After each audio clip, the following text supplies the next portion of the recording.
بەکارهێنانی دین بە مانای سێیەم.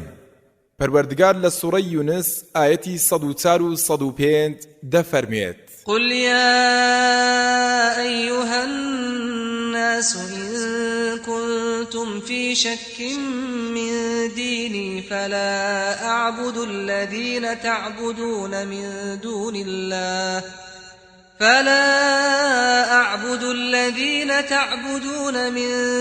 الله ولكن أعبد الله الذي يتوفاكم وأمرت أن أكون من المؤمنين وأن أقم وجهك للدين حنيفا ولا تكونن من المشركين.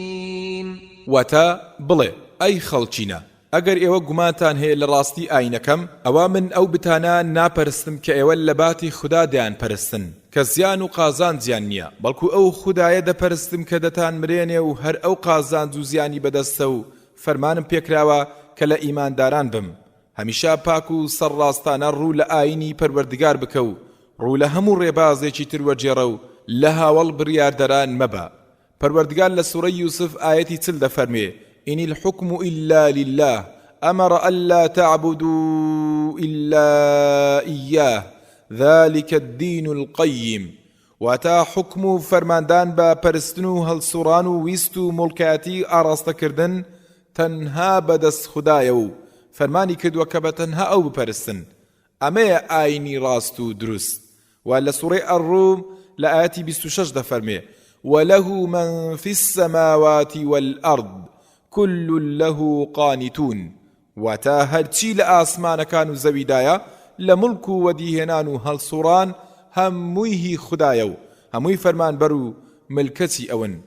پەروەردگار هەر لە سوورەی ئەڕوم ئایەتی 28 دەفەرمێت: ضرب لكم مثلا من أنفسكم هل لكم مما ملكت أيمانكم من شركاء فيما رزقناكم فأنتم فيه سواء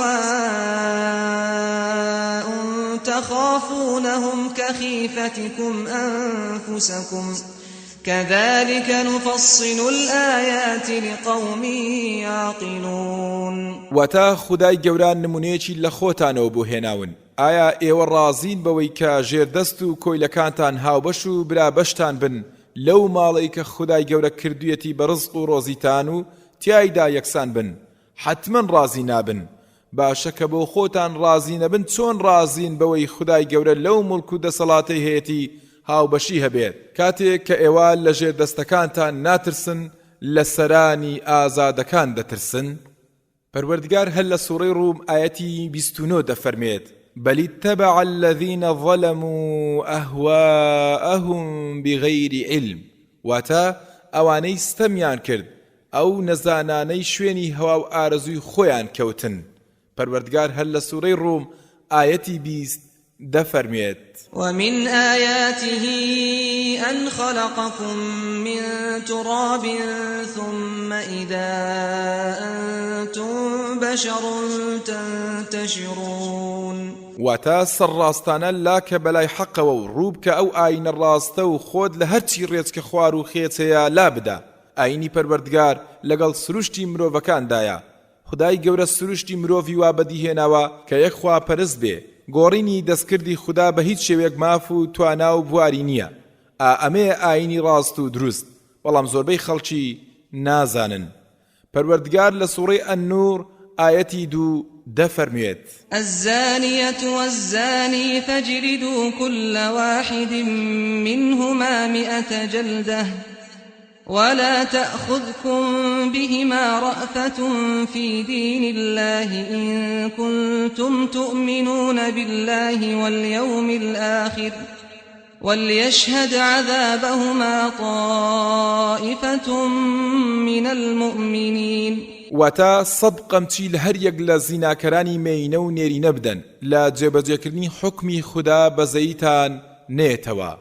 پەروەردگار لە سوورەی ئەتەوبە ئایەتی 36 دەفەرموێت: إن عدة الشهور عند الله 12 شهرا 12 شهرا في كتاب الله يوم خلق السماوات والأرض منها 4 حرم ذلك الدين القيم فلا تظلموا فيهن أنفسكم وقاتلوا المشركين كافة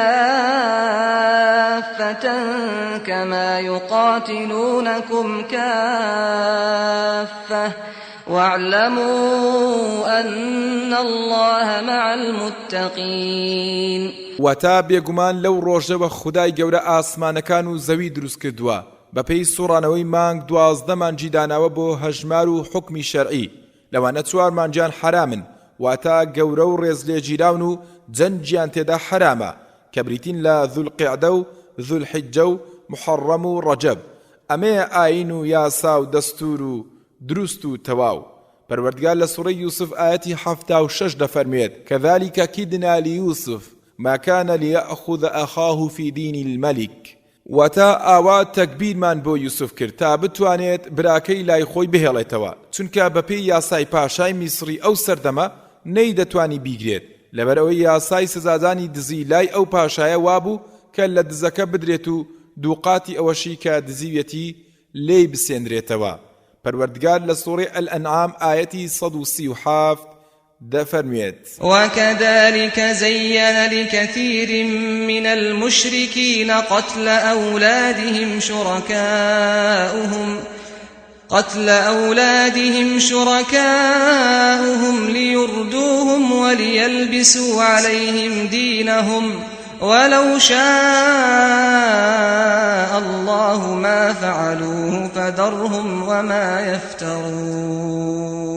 واتا ئەوانەی کە لەگەڵ خوددا کردویان نەخوا کوشتنی منداڵەکانیان لەلا پەسند کردبوون وەک ئەوەی کە پێیان بڵێن پیاوەتی لە زیندە بەچاڵکردنی کچەکاندایە یا لە قوربانیکردنی کوڕاندایە بۆ بتەکان ئەمەش بۆ ئەوەی بە هیلاچیان بدەن و ئاینەکەیان لێ تێکەڵ و پێکەڵ بکەن. پەروەردگار لە سوڕەی ئەششوڕا ئاەتی 21 دەفەرمێت أم لهم شركاء شرعوا لهم من الدين ما لم يأذن به الله واتا یان چەند هاوڵێکیان هەیە لە شەیتانەکان و بتەکان کە کردویانن بە هاوبەشی خوددا کە یاسا و ڕێسای وایان بۆ دادەڕێژن کە خوددا مۆڵەتی پێنەداوە و پێی ڕازی نییە.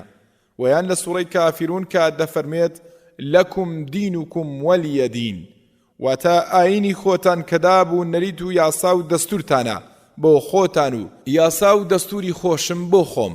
مەبەست لا وشەی دین لەو ئاەتانەی سەرەوەدا ئەو یاسا و دەستور و ڕێباز و سیستەمە فکری و کرداریەیە کە مرۆڤ خۆی پێوە دەبەستێتەوە. جا ئەگەر ئەو دەسەڵاتەی مرۆڤ پشتی پێدەبەستێ بۆ جێبەجێکردنی دەستور یان سیستەمێکی ژیان بەپێی شەرعی خوددا بێ ئەوا بێگومان ئەو کەسە لە دینی خوددادایە و ئەگەر ئەو دەسەڵاتە دەسەڵاتی پاشایەک بێت ئەوە ئەو کەسە لە دینی پاشاکەدایە.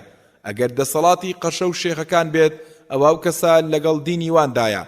هەروەها ئەگەر ئەو دەسەڵات و دەستور و یاسایە دەسەڵاتی خێزان یا هۆز و تیرا یا جەماوەر بێت ئەوە ئەو کەسە بێگومان لە دینی ئەواندایە. بە کورتی ئەوەی پشت و پەنای بەیەکێک ببەستێت و بەبەرزترین و پاڵپشتی دابنێ لە ڕێبازی فکری و عەمەلیدا شوێنی بکەوێ و هەموو حکمێک لەو وەرگرێ و بە بەرزترین حکمیشی دانێ اینجا بەپێی ئەو حکم و پشت پێبەستنەی ڕێگایەک دیاری بکات و لە ژیاندا بیگرێتە بەر. ئەوە دینی ئەو کەسە بێگومان بریتێ لەو بەرنامە و ڕێبازە و ئەو کەسەش بەبێ هیچ گومان و ڕاڕاییەک لە شوێن کەوتەی ئەو دینە کە بەرنامە و ڕێبازی ژیانیەتی دێتە هەژمار. خوێنەری بەڕێز ئەم تڕاکە بە کۆتا هات. وشەی دین بە مانای چوارەم لاپەڕا 175. پەروەردگار لە سوڕەی ئەذاریات ئاەتی 56 دەفەرموێت إنما توعدون لصادق وإن الدين لواقع. وتا ئەوەی بەڵێنتان پێدراوە ڕاستە و دروی تێدانە ڕۆژی محاسەبە و سزا و پاداش هەر دێتە پێش. پەروەردگار لە سوڕەی ئەلماعون ئاەتی 1 تا 3 دفرميت أرأيت الذي يكذب بالدين فذلك الذي يدع اليتيم ولا يحض على طعام المسكين. واتە ئایا دەزانی ئەو کەسە چییە کە هەبوونی ڕۆژی لێپرسینەوە و سزا و پاداش بە درۆ دەخاتەوە چێە؟ ئەوە ئەو کەسەیە کە پاڵی بە منداڵی هەتیەوە هێناوە و سوکاتی پێکردووە، ئەو کەسەی بە توند و تیژی لەگەڵ هەتیواندا دەجوڵێتەوە و ستەمیان لێ دەکات، تاوانی وەکو تاوانی ئەو کەسە قورسە کە باوەڕی بە زیندووبوونەوەی ڕۆژی دوایی نییە. پەروەردگار لە سوورەی ئەلئینفیطار ئایەتی 17 تا 19 دەفەرمێت: وما أدراك ما يوم الدين ثم ما أدراك ما يوم الدين يوم لا تملك نفس لنفس شيئا والأمر يومئذ لله. واتا تۆ چوزانیت کە ڕۆژی لێپرسینەوە و سزا و پاداش چییە؟ پاشان تۆ چوزانیت کە ڕۆژی لێپرسینەوە و سزا و پاداش چییە؟ ئەوێ ڕۆژێ ئەو ڕۆژەیە کە کەس بەهانای کەسی ترەوە ناچێت و کەس خاوەنی هیچ دەسەڵاتێک نییە. هەموو شتێکی ئەو ڕۆژە بەدەست خودای گەورەیە. دیارە کە وشەی دین لەو ئاەتانەدا بەمانای لێپرسینەوە و پاداشدانەوە و سزادان و بڕیاردەرکردن هاتووە. بەکارهێنانی دین وەکو زاراوەیەکی گشتگیر. لاپەڕا 176. تا ئێرە قورئان وشەی دینی بەو شێوەیە بەکارهێناوە کە نزیک بێت لەو مانایانەی واون لەناو عەرەبەکاندا، بەڵام لەوە دوا دەبینین کە بە شێوەی زاراوەیەکی گشتی و هەمەلانی الجامع الشامل بەکاردێنێ کە مەبەستی پێبەرنامە و یاسا و ڕێسا و سیستەم و هەمەلانەی ژیانە کە مرۆڤ تیایدا بۆ دەسەڵاتێک یان هەر دەسەڵاتێک بێت ملکەز دەبێت، اینجا گوێڕالی دەکات و پەیڕەوی لە دەستور و یاسا و ڕێوڕەسمی ئەو دەسەڵاتە دەکات و پاشان سەرنجامی پابەندبوون و گوێڕالی و سڵکردنەوەی لە هەڕەشەی سەرپێچیکردنی لە فەرمان و دەستور و یاساکانی چاوەنواری خەڵات و بەرزبوونەوە و پلەپایە دەکات. ڕەنگە لە هیچ زمانێک و زاراوێک نەبێت بەو گشتگیری و هەمەلایەنیەی ئەو هەموو چەمک و مانایە لە خۆ بگرێت، نزیکەیە وشەی ستەیت خۆی لە قەرەی ئەو چەمکە بدات، بەڵام ئەوەندە فراوان نییە تا هەموو ماناکانی دین بگرێتە خۆی، بەڵکو پێویستی بەوە هەیە کە چوارچێوەی چەمکەکانی فراوانتر بکرێت بۆ ئەوەی بگاتە سنووری هەموو ئەو مانایانە. لەو ئاەتانەی خوارەوە وشەی دین بەو زاراوە بەرفراوان و گشتی و هەمەلایەنانە بەکار هاتووە. پەروەردگار لە سوورەی ئەت-تەوبە ئایەتی 29 دەفەرمێت: قاتل الذين لا يؤمنون بالله ولا باليوم الآخر ولا يحرمون ما حرم الله ورسوله ولا يدينون دين الحق من الذين أوتوا الكتاب حتى يعطوا الجزية عن يد وهم صاغرون. لرستي لا يؤمنون بالله وشيدين بمعنى يكمو دوم بكار هاتوا، لرستي ولا باليوم الآخر دين ببنماي تشارمو، لرستي ولا يحرمون ما حرم الله ورسوله دين بمعنى سيم بكار هاتوا. واتا جنگ لەگەڵ ئەوانەدا بکەن کە باوەڕێکی ڕاست و دروستیان بەخوا و بە ڕۆژی دوایی نییە و ئەو شتانە بە حرام نازانن کە خودا و پێغەمبەرەکەی حرامیان کردووە، شوێن دینی ڕاست و حەق ناکەون کە ئیسلامە، لەوانەی خاوەن کتێبە ئاسمانیەکانن هەتا ملکەچانە باجی خۆیان دەدەن. دین الحەق لەو ئاەتەدا وشێکی زاراوەییە خودای باڵادەست خۆی دایناوە و لەو سێ ڕستەی کە بۆمان خوێندنەوە ماناکەی لێک داوەتەوە. دین الحەق گزارشی لە هەر چوار ماناکەی دین کردووە و لەو یەک ئاەتەدا باسی کردوون. پەروەردگار لە سوورەی غافیر ئاەتی 26 دەفەرمێت: وقال فرعون ذروني أقتل موسى وليدع ربه إني أخاف أن يبدل دينكم أو أن يظهر في الأرض الفساد. واتا فرعون بەدار و دەستەکەی گوت لێم گەڕێن تا موسا بکوژم، ئەویش بە هاوار کاتە خوداکەی خۆی تا ڕزگاری کات دەدەستم، من دەترسم دینەکەتان لێ بگۆڕێ یان ئاژاوە و ئاشوبژێڕی لە میسردا بنێتەوە. ئەگەر سەرنجی چیرۆکی سەیدنا موسا عەلەیهی السەلام و فرعون لە قورئاندا بدەین، ئەوە هیچ گومانێک لەوەدا نامێنێ کە وشەی دین تەنها بەمانای چەند دروشمێکی پەرستنی ئاینی هاتووە، بەڵکو مەبەست لێی دەوڵەت و یاسا و ڕێسای شارستانیشە. جاوەی فرعون لێی دەترساوە بوو ئەگەر موسا عەلەیهی السەلام لە بانگەوازەکەیدا سەرکەوێ، ئەوە دەوڵەت و دەستوری وڵاتی دەکەوێتە دەست و ڕەگ و ڕیشەی یاسا و ڕێسا و نەریتە فیرعونیەکان لە بناغەوە هەڵدەکێشێت. اینجا دەیخستنە سەر ئەو خەمەی کە ئایا ئەوە تا لە جێگەی دەستورەکەی فیرعوندا یاسایەکی جیا دێنێتە کایەوە یا ئەوە تا دەوڵەت لە بەڕەڵایی و بێیاساییدا دەژێت و زۆرێک لە پاشاگەردانی و بێسەروبەری سەرزەمینی فیرعونیەکان داگیر دەکات. پەروەردگار دەفەرمێ ئین الدین عند الله الئیسلام، واتە ئەو دینەی کە خوددا پێڕازیە کە ببێتە دەستور و یاسا بۆ هەموو لایەنەکانی ژیانی مرۆڤ تەنها ئیسلامە و بەس.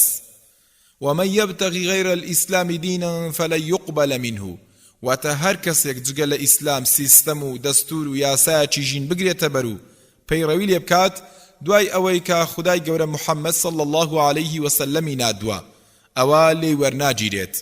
پەروەردگار لە سوڕەی ئەت-تەوبە ئایەتی 33 دەفەرمێت هو الذي أرسل رسوله بالهدى ودين الحق ليظهره على الدين كله ولو كره المشركون. واتا خدایا کە پێغەمبەرەکەی بە ڕێنمایی و ئاینی حەق و ڕاستەوە ناردووە کە ئیسلامە و هەموو کونوکە لە بەرێکی ژیان دەگرێتەوە و چونکە گشتگیر و تەواوە نەخشە بۆ دانراویشە کە دەبێ بەسەر هەموو ئاینێکدا زاڵ ببێ با کافر و هاوڵپەیداکەرانیش پێیان ناخۆش بن.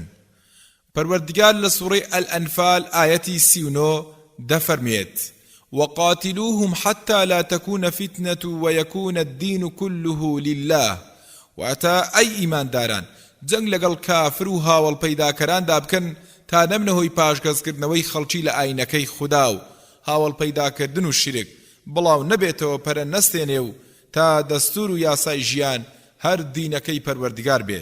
پەروەردگار لە سوڕەی ئەن-نەسر دەفەرمێت بسم الله الرحمن الرحيم إذا جاء نصر الله والفتح ورأيت الناس يدخلون في دين الله أفواجا فسبح بحمد ربك واستغفره إنه كان توابا. واتا هەر کاتێ سەرکەوتنی خوددا گەیشتە ئێوە و بەسەر دوژمنەکانتاندا زاڵ بوون لێرەدا بە مەبەستی ڕزگارکردنی شاری مەککەیە دەبینی کە تیرە و هۆزە عەرەبەکان پۆل پۆل دێنە ناو ئیسلام.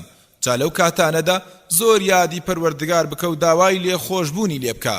بەڕاستی ئەو تۆبە قبول دەکا و زۆر بەزەیی بە بەندەکانیدا دێتەوە. مەبەست لە وشەی دین لە هەموو ئاەتەکاندا بریتێ لە یاسایەکی تێر و تەسەل و هەمەلانەی ژیان لەبارەی بیر و لۆچوون و لایانی فکری و ڕەوشتی و کرداریەوە. خودای گەورە لە دوو ئاەتی یەکەم و دووەمدا ڕایگەیاندووە کە یاسای قبول کرا و پەسەند لای خوددا ئەو یاسا و نیظامەیە کە لەسەر بنەمای بەنداتی و پەرستن و گوێڕالیکردنی ئەو بنیادنرا بێ. بەڵام هەر یاسایەک کە لەسەر گوێڕالیکردنی دەسەڵاتێک کە پەیڕەوی لە یاسای خوددا نەکا بنیادنرا بێ ئەوە ڕەت دەکرێتەوە و لای خوددا وەرناگیرێ چونکە شتێکی سروشتیە کە خودای گەورە بە یاسا و دەستورێکی دی ڕازی نابێ. لەبەر ئەوەی مرۆڤ خۆی خوڵقاوی خوددایە و پەروەردەی دەستی خوددایە و لە مەملەکەتی خوددادا دەژی و ژیانەکەی وەکو ژیانێکی ژێردەستی گەورەیە کە بۆیە نابێ سەر بۆ غەیری ئەو نەوی بکاو بە گوێیان بکاو یان شوێن کەسێکی تر بکەوێت و بەنداتی بۆ بکات یان بەرنامەی لایەنێکی تر وەرگرێ. لە ئاەتی سێمدا فەرموویەتی کە پێغەمبەرەکەی ناردووە بەخۆی و بەم شەرعە پاکەوە کە ئیسلامە مەبەستەکەش ئەوەیە کە جێگەی هەموو ڕێ و شوێن و دەستورەکانی تری ژیان بگرێتەوە و ببێتە تاکە یاسا و پەیامی مرۆڤایەتی. لە ئاەتی چوارەمدا خودای گەورە فەرمان دەکا بە ئیمانداران کە کوشتار بکەن لەگەڵ هەموو هاوڵپەیداکەرانی سەرزەوی تا دەسەڵاتی هاوڵپەیداکردن کۆتا دێ بە دەربڕینێکی تر تا هەموو یاسایەک کە لە خوددا یاخیە نەمێنێ و بەنداتی و گوێڕالیکردن تایبەت دەبێ تەنها بۆ خودای پەروەردگار. لە ئاەتی کۆتاییدا کە ئاەتی پێنجەمە خودای گەورە ڕوبەڕوو پێغەمبەرەکەی دەفەرمێت کاتێک کە دوای هەوڵ و تێکۆشانی بێوچانی ماوەی 23 ساڵە شۆڕش و گۆڕانکاری ئیسلامی ڕوویدا و ئیسلام بە هەموو بەشەکانیەوە جێگەی گشت یاسا فکری و ڕەوشتی و پەروەردەیی و شارستانی و کۆمەڵایەتی و سیاسی و ئابووریەکانی ئەو هاوڵپەیداکەرانەی گرتەوە و نوێنەری عەرەبەکان لە هەموو لایەکەوە دەستە دەستە هاتن بەرەو ئیسلامەکە. ئەو کاتە نیشانەی ئەوەیە کە پێغەمبەر صلی الله عليه وسلم پەیامی ڕاستپێردراوی خودای مەزنی بە تەواوی گەیاندووە و ئەو بارەی سەرشانی دەگەێنێتە جێگەی دیاریکراوی خۆی. لەو کاتەدا خودای گەورە پێی دەفەرمێ و نەزانیت کە ئەم کارە مەزن و گەورێ بەشان و شەوکەت و دەسەڵاتی خۆت تەواو بووە. ئەی موحەممەد لە خۆت بایی نەبی، بەڵکو ئەوەی کە دوورە لە کەم و کوڕی و بێدەسەڵاتی و پاک و بێخەوشە و هەموو سیفەتێکی تەواوی هەیە تەنها خودایە. دەتۆش دان بەبێ لەکەی خودادا بنێ و لە هەموو کەم و کورتێک بە دووری بگرە و لەسەر پشتگرتن و دەستگرتن و یارمەتیدان و سەرخستنت سپاس و شکرانە بژێری بکە. بە پشتیوانی ئەو بوو سەرنجام توانیت ئەو ئەرکە گەورە و گرنگە ڕابگەێنیت. تەواوی بکەیت، داوای لێ بکە و بڵێ خودایە لەو کەم و کوڕیانم ببوورە کە لە کاتی بەجێهێنانی ئەرچی سەرشانمدا لە ماوەی 23 ساڵی خەباتی پێغەمبەراتیمدا دەرکەوتن لێمەوە. خوایە چاوپۆشیم لێ بکە. دواوشەی ئێمەش الحەمد لله رب العالمین. خوێنەری بەڕێز ئەم تڕاکە بە کۆتا هات. پاشکۆیەکی کورد لاپەڕا 182 بۆ دوو تێبینی گرنگ لە سەر وشەی دین. یەکەم لە زمانی عەرەبیدا هەندێک وشە هەن پێیان دەڵێن کەلیمات الئەضداد واتە ئەو وشانەی مانایەک و دژەمانەکەی دەدەن. بۆ نمونە وشەی مەولا واتە ئەسسەید والموطاع واتە گەورە و قسە ڕۆیشتوو کەچی لە هەمان کاتدا دەوترێت بیلال مەولی ئەبی بەکر واتە سەیدنا بیلال حەبەشی کە کۆلەی سەیدنا ئەبوو بەکری سدیق بوو خوا لێیان ڕازی بێت. وشەکە لێک کاتدا مانای خاوەن کۆیلە و کۆیلەکەی دەدا. لەم موشانە لە فەرهەنگی معجەم و مقیاس اللغە ئیبن فارسدا زۆر دەبینیت. جگەلەوەی یەکێکی وەکو زانەی زمانەوانی عەرەبی ئیبن سەکێت کتێبێکی سەربەخۆی هەر بەو ناوە کەلیمات الئەضداد داناوە. وشەی دینیش وایە. ئیمامی مەودودی بەڕێز هەردووچیانی هێناوەتەوە بەڵام ئاماژەی بەم خاڵە نەکردووە. بڕوانە کە دەفەرمێ لەبەر ئەمێ کە دەبینی لە قورئاندا وشەی دین جێگەی سیستەمێکی تەواو دەگرێتەوە کە لە 4 بەش پێک دێت. یەکەم فەرمانڕەوایەتی دەسەڵاتی هەرە بەرز. دووەم گوێڕالی و ملکەچی بۆ ئەو فەرمانڕەوایەتی و دەسەڵاتە. سێم یاسا و ڕێسا و دەستوری سیستەمێکی فکری یان سیاسی یان کۆمەڵایەتی. چارەم محاسبە و پرسینەوە و دیاریکردنی سزا و پاداشتی ئەو کارانەی ئەنجام دراون. دووەم هەموو ئیسلام لە 4 ماناکەی وشەی دیندا کۆ دەبێتەوە. مانای یەکەم ئاماژێ بۆ عەقیدەی تەوحید کە بریتە لە ناسینی خوای کردگار و پەروەردگار بە ناوە جوانەکان و سیفەتە کامڵەکانی خۆی. مانای دووەم ئاماژێ بۆ ئەنجامدانی خواپەرستیەکان و نواندنی بەندایەتی تەواو بۆ خوای گەورە بەو شێوازانەی پێغەمبەر صلی الله عليه وسلم ڕوونی کردوتەوە. مانای سێم ئاماژێ بۆ پابەندبوون بە شەریعەتەکەی خواوە بە پاراستنی سنوورەکانی حەڵاڵ و حرامەوە. مانای چوارەم ئاماژێ بۆ ئەو چارەنووسەی ڕۆژی قیامەت کە لەسەر زانین و پابەندبوونی مرۆڤەکانەوە بە سێ ماناکەی یەکەمینی دینەکەوە عەقیدە، عیبادەت، شەریعەت دادەمەزرێت کە سێ مەیدانی خوددا بە یەک ناسینن کەوابوو مانای چوارەم لەسەر پابەندبوونە بە سێ ماناکەی یەکەمەوە.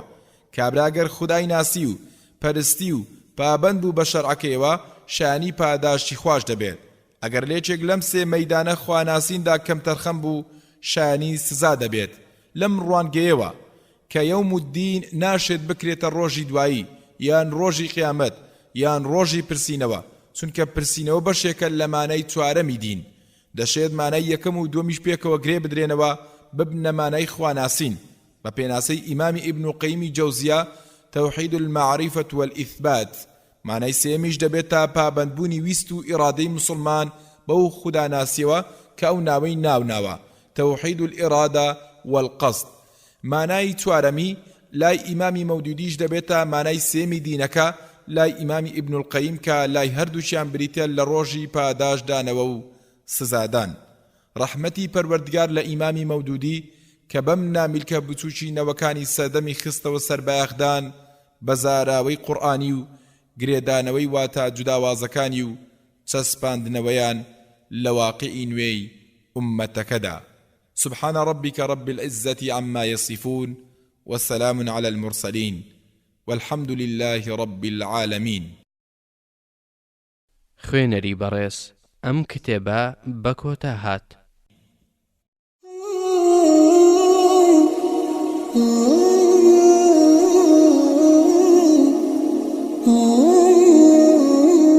کتێبخانەی ڕۆشنایی دەنجی یەکەمین کتێبخانەی دەنجی ئاینی بە زمانی شیرینی کوردی. کتێبخانەی دەنجی ئاینی بە زمانی شیرینی کوردی. کتێبخانەی ڕۆشنایی دەنجی تیشکێک بۆ مێژوو، سەرنجێک بۆ ئەمڕۆ، ژیریەک بۆ داهاتوو. کتێبخانەی ڕۆشنایی دەنجی ڕۆشناییەک لە پەڕاوە ڕاستیەکان بەرەو دڵە شەکەت و ماندووەکان. ڕۆشنایی دەنجی زەنجێک بۆ بێداری، خۆراکێک بۆ مێشک. ڕۆشنایی دەنجی بۆ گەاندنی ڕەخنە و پێشنیارەکانتان بۆ دەستکەوتنی کتێبەکانی کتێبخانەی ڕۆشنایی دەنجی پەیوەندی بکەن بە ژمارە تەلەفۆنەکانی کۆڕک 0750 442 0872 زین 0782 442 0872 بەڕێوەبەری کتێبخانەی ڕۆشنایی دەنجی هاوکار محەممەد. ڕۆشنایی دەنجی.